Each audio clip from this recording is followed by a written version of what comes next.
Mr. President. Senator from Vermont is recognized. Mr. President, there is a war going on in this country, and I'm not referring to the war in Iraq or the war in Afghanistan. I'm talking about a war being waged by some of the wealthiest and most powerful people in this country against the working families of the United States of America, against the disappearing and shrinking middle class of our country. The reality is that many of the nation's billionaires are on the warpath. They want more, more, more. Their greed has no end, and apparently there is very little concern for our country or for the people of this country if it gets in the way of the accumulation of more and more wealth and more power. Mr. President, in the year 2007, the top 1% of all income earners in the United States made 23.5% of all income. Top 1% earned 23.5% of all income, more than the entire bottom 50%. That's apparently not enough.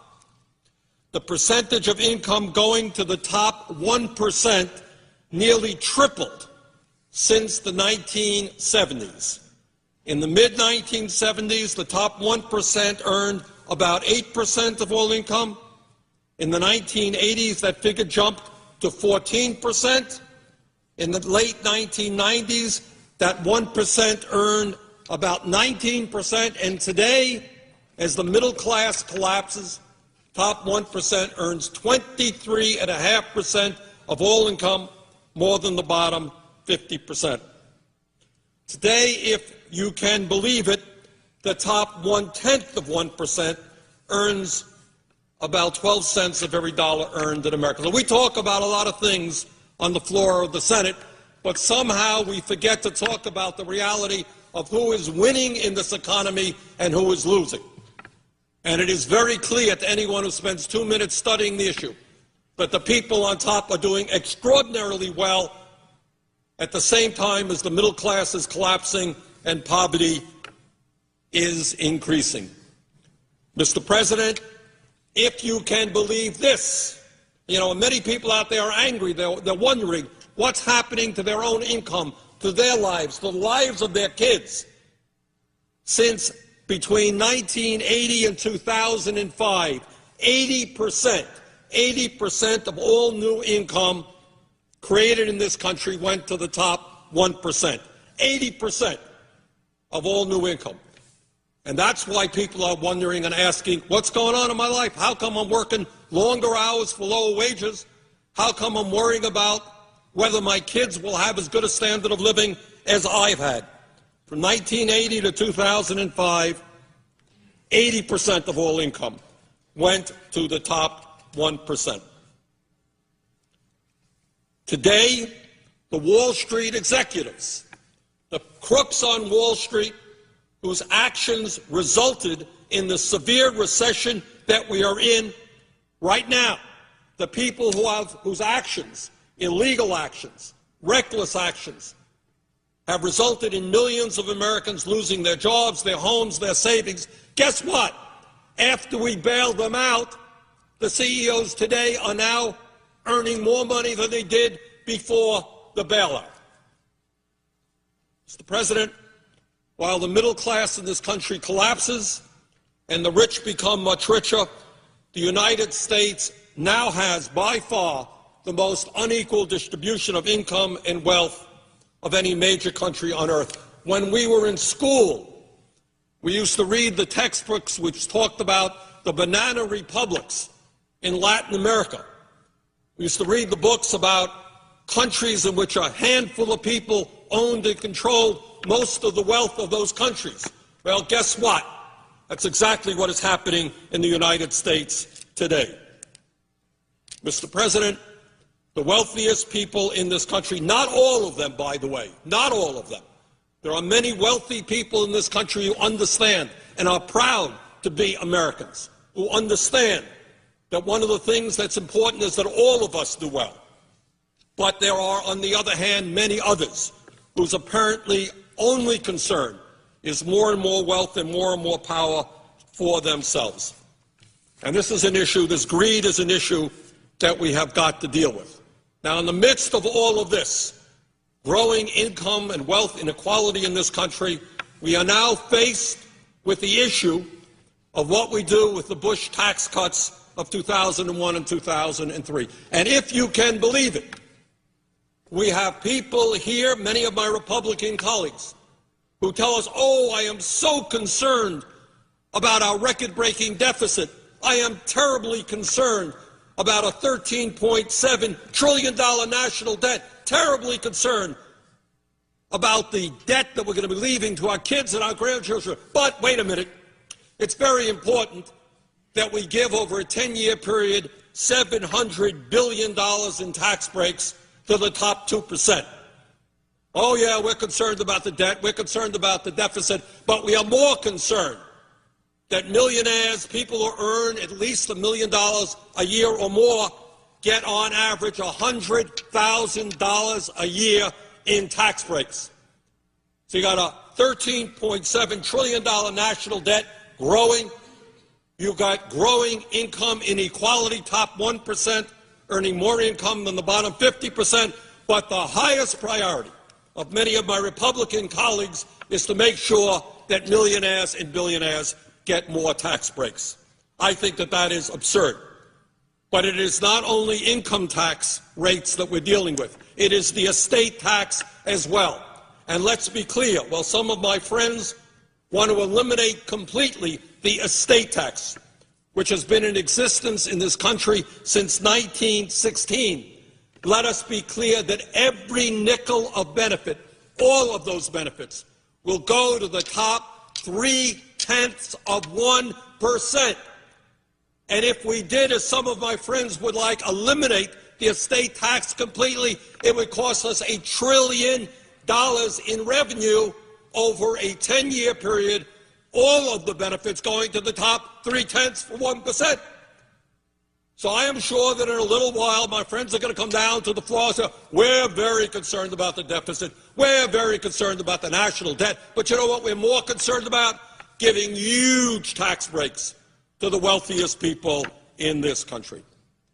But, Mr. President, the tax issue is just one part of what some of our wealthy friends want to see happen in this country. The reality is that many of these folks want to bring the United States back to where we were in the 1920s.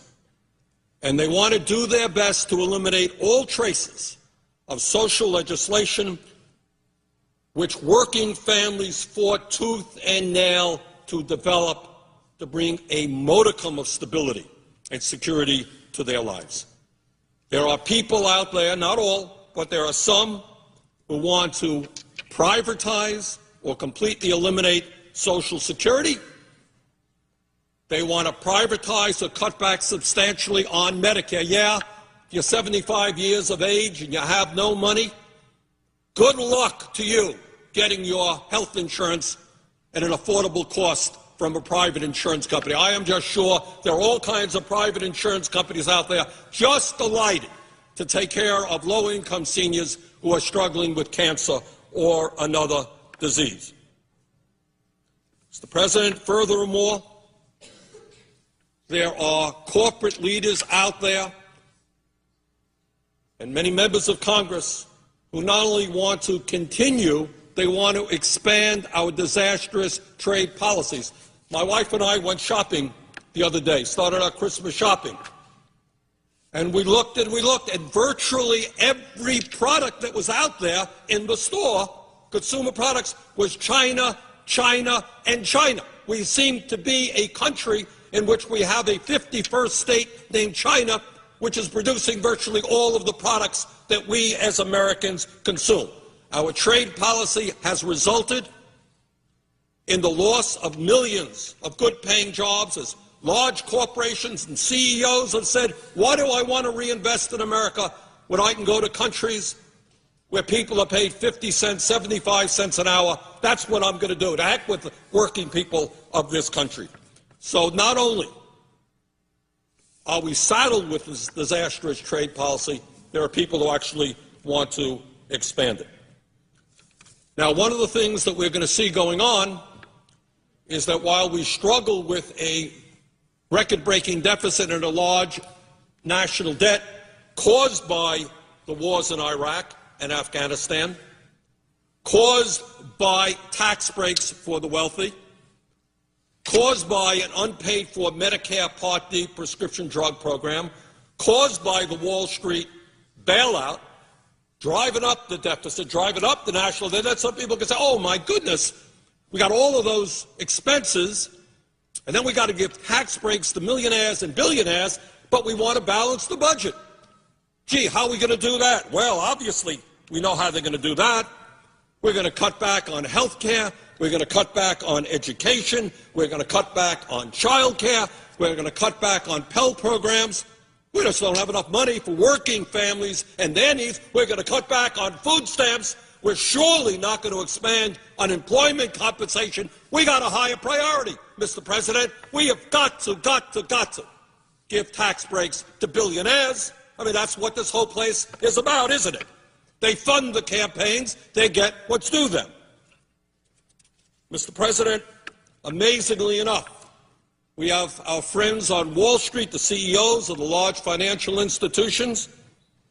They want to rescind or slow down many of the provisions, the very modest provisions in the financial reform bill. I voted for the financial reform bill, but I will tell you clearly it did not go anywhere near far enough, but it went too far for our Wall Street friends and their lobbyists who are all over here. And for the hundreds of millions of dollars Wall Street spends on this place, they want to rescind, slow down some of the reforms there. These people want to cut back on the powers of the EPA and the Department of Energy so that ExxonMobil can remain the most profitable corporation in world history, while oil and coal companies continue to pollute our air and our water. Last year, ExxonMobil made $19 billion in profit. Guess what? They paid zero in taxes. They got a $156 million refund from the IRS. I guess that's not good enough. We've got to give the oil companies even more tax breaks. So, Mr. President, I think that's where we are. We've got to own up to it. There is a war going on. The middle class is struggling for existence, and they're taking on some of the wealthiest and most powerful forces in the world whose greed has no end. And if we don't begin to stand together and start representing those families, there will not be a middle class in this country. Mr. President, with that, I would yield the floor. Senator from